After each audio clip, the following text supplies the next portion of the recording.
അങ്ങനെ നവകേരള സദസ്സ് അതിന്റെ ക്ലൈമാക്സിലേക്ക് കലാശക്കൊട്ടിലേക്ക് കടക്കുകയാണ്. ഒരു മാസത്തിനിപ്പുറം മുഖ്യമന്ത്രിയും മന്ത്രിമാരും ഒക്കെ തലസ്ഥാനത്തേക്ക് തിരികെ എത്തുന്നു.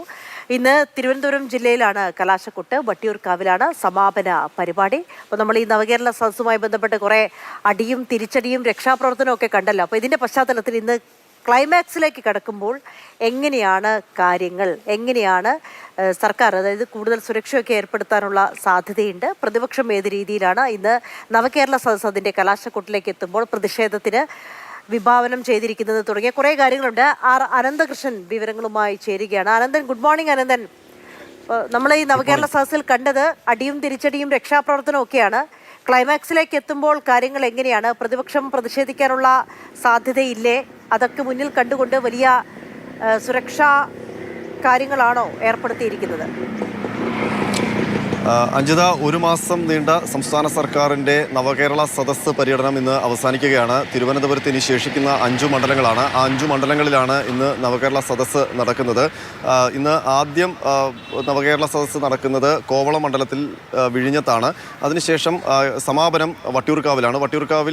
വട്ടിയൂർക്കാവ് മണ്ഡലത്തിൻ്റെയും തിരുവനന്തപുരം മണ്ഡലത്തിൻ്റെയും നവകേരള സദസ്സ് ഒന്നിച്ചാണ് നടത്തുന്നത്. നേമമണ്ഡലത്തിൻ്റെ നവകേരള സദസ്സ് പൂജപ്പുര മൈതാനത്തും ഒപ്പം തന്നെ കഴക്കൂട്ടത്ത് ആണ് കഴക്കൂട്ടം മണ്ഡലത്തിൻ്റെ നവകേരള സദസ്സ് കഴക്കൂട്ടം ഗ്രീൻഫീൽഡ് സ്റ്റേഡിയത്തിലാണ് നടക്കുന്നത്. ഏതായാലും നവകേരള സദസ്സ് അതിൻ്റെ അവസാന ഘട്ടത്തിലേക്ക് കടക്കുമ്പോൾ വലിയ ജനപങ്കാളിത്തം കൊണ്ടും ഒപ്പം തന്നെ സർക്കാരിൻ്റെ നേട്ടങ്ങൾ വിശദീകരിച്ചുമൊക്കെ സർക്കാരിന് വലിയ ആത്മവിശ്വാസം നൽകിയിട്ടുണ്ട്. അതിനൊപ്പം തന്നെ വലിയ പ്രതിഷേധവും ഈ നവകേരള സദസ്സിൻ്റെ ഭാഗമായി പ്രതിപക്ഷ പാർട്ടികളുടെ ഭാഗത്തു നിന്നുണ്ടായി. അത് തിരുവനന്തപുരത്ത് എത്തിയപ്പോഴത്തേക്കും അതിൻ്റെ ഒരു വലിയ ഒരു പ്രതിഷേധമായി മാറുന്ന കാഴ്ചയാണ് കണ്ടത്. ഇന്നലെ തിരുവനന്തപുരം ജില്ലയിൽ പ്രത്യേകിച്ച് നവകേരള സദസ്സ് നടന്ന മണ്ഡലങ്ങളിലൊക്കെ വലിയ അക്രമമായിരുന്നു. ഇന്നലെ രാത്രിയും അക്രമമായിരുന്നു.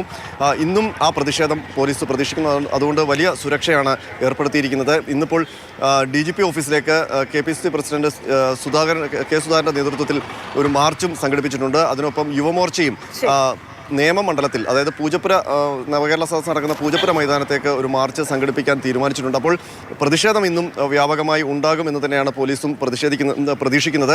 ഇന്നിപ്പോൾ രാവിലെ തന്നെ വെഞ്ഞാറമൂട്ടിൽ ഒരു അക്രമ സംഭവം റിപ്പോർട്ട് ചെയ്തിരിക്കുന്നു. DYFI പ്രവർത്തകൻ ആനന്ദിൻ്റെ വീടിന് നേരെയാണ് അക്രമം ഉണ്ടായത്. ആ അക്രമത്തിന് പിന്നിൽ RSS പ്രവർത്തകരാണെന്നാണ് DYFI ആരോപിക്കുന്നത്.